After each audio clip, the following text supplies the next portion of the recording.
Art of War Red Tides is an online tug-of-war RTS, and it's pretty much the only game I would play during its early access. And I'm gonna spend the next few minutes of your time trying to explain the game and why I found it so entertaining. First off, there's 3 classes to choose from that all had their own types of units, commander skills, and a special class skill for building your army. The Turan used soldiers and mechs with skills that gave them extra units like a siege engine, along with airdrops that deal massive damage, and they even had a nuclear bomb. Their special class skill allowed you to buy bulks of certain units at a reduced price. The second class is the Atlak. They used blue and purple monsters and had commander skills that were damage over time and crowd control, like a totem that shoots lightning, or the ability to turn enemy units into stone. Their special class skill was to swap one type of unit for another unit of equal value mid-game. And finally the Yogwai, which used animals like bears and wolves. They had commander skills to buff your own units and even take control of opponents' units.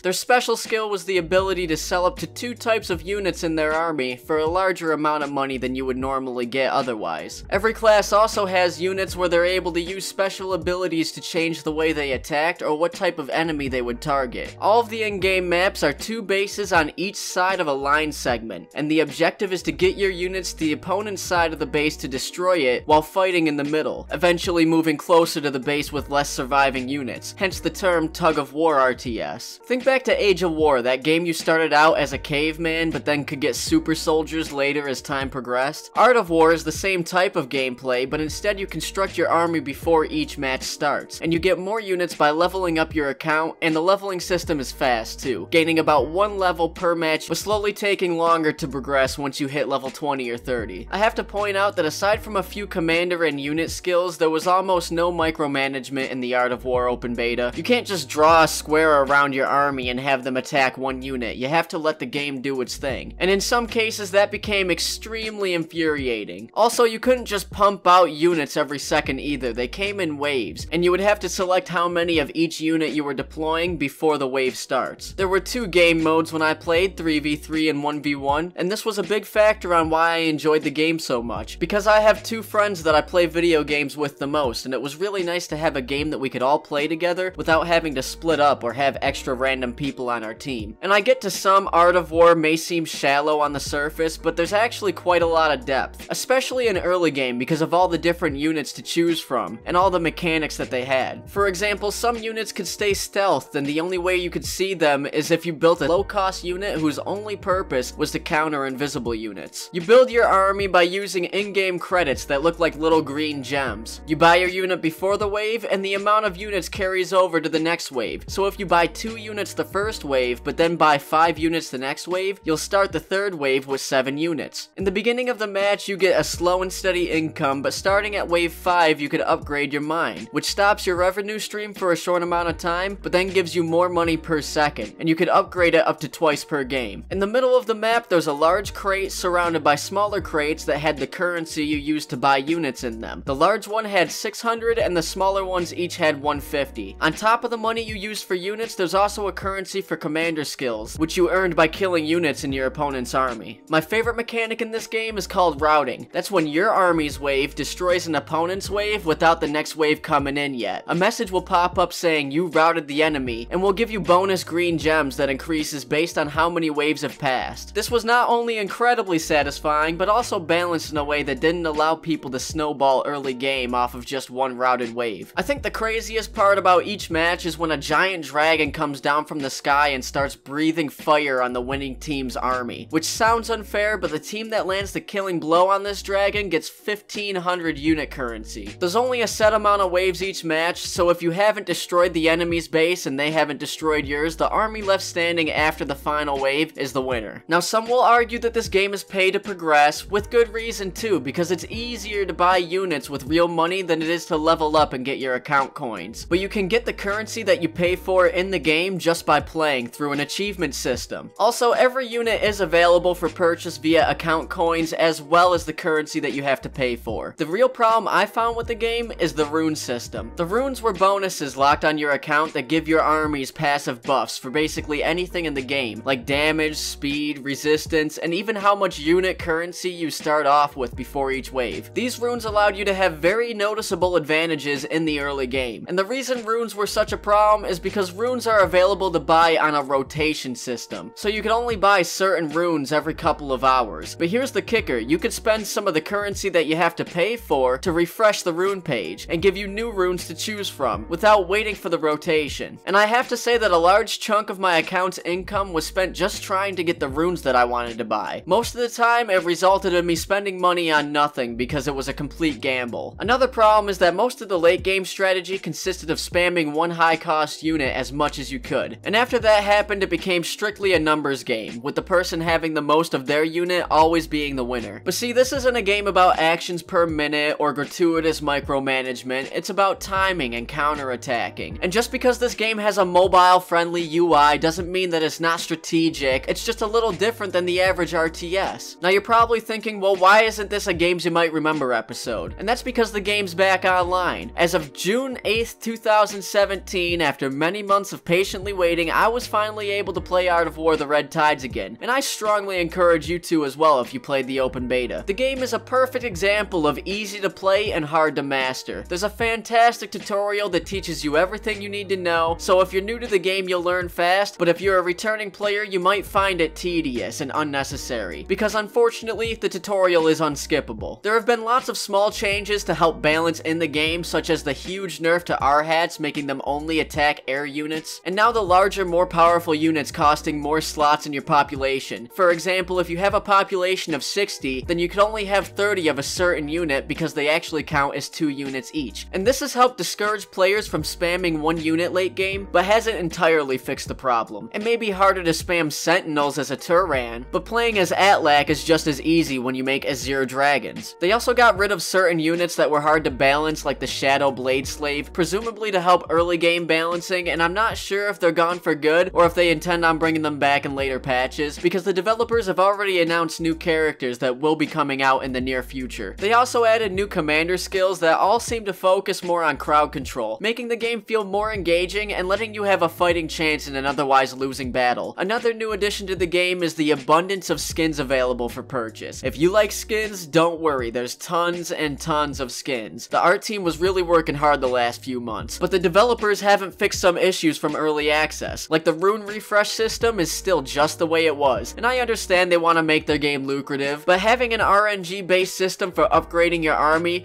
really could hurt the community later down the line, and it's unfriendly to casual players who don't grind the account currency by getting 100 wins in a row. Also, the menus are a little confusing. For example, if you think you could buy more units when you go to the store, you'd be wrong. You actually go to the army setup, click the unit you want, and then hit the little I button in the top corner of the picture. Also, to see what you unlock at the next account level, you have to look at your daily quests instead of going to your profile. The graphics and sound options are extremely limited, so you'll undoubtedly have frame drops with low-end PCs because the optimization just isn't there. But if you like statistics, this game is definitely for you. They added a whole bunch of information that shows you the win-loss ratio on every mode with every class you play, and when you're in-game you can also see your kill-death ratio and how many of each unit you have, so you can adjust your army accordingly. To me, all the issues that I stated aside from the rune crafting rotation system are just minor nitpicks. I feel that the pros of this game easily outweigh the cons. This game allows you to have an experience of a large-scale battle that you normally find in more complex RTS games, but streamlined in a fast and efficient way. And there's so many different strategies you could use to completely decimate your opponent. There's actually an incredible amount of depth considering how simplistic this core gameplay loop is. It is so satisfying to accumulate this giant wave of creatures, and it's just as satisfying being in a final standoff with your enemy and only getting a few soldiers by to claim victory. And this game allows for both those situations, not only late game, but throughout the entire match. So if you've played Art of War either in early access or recently, then feel free to share your experiences in the comments. If you enjoy me talking about what I'm playing, or if you're a fan of the Games You Might Remember series, hit that subscribe button. If you want to have a personal conversation with me, then the best way to do that is through the Daily Quest Discord. The link is in the description, and we also have a Facebook if you're into that sort of thing. Peace out.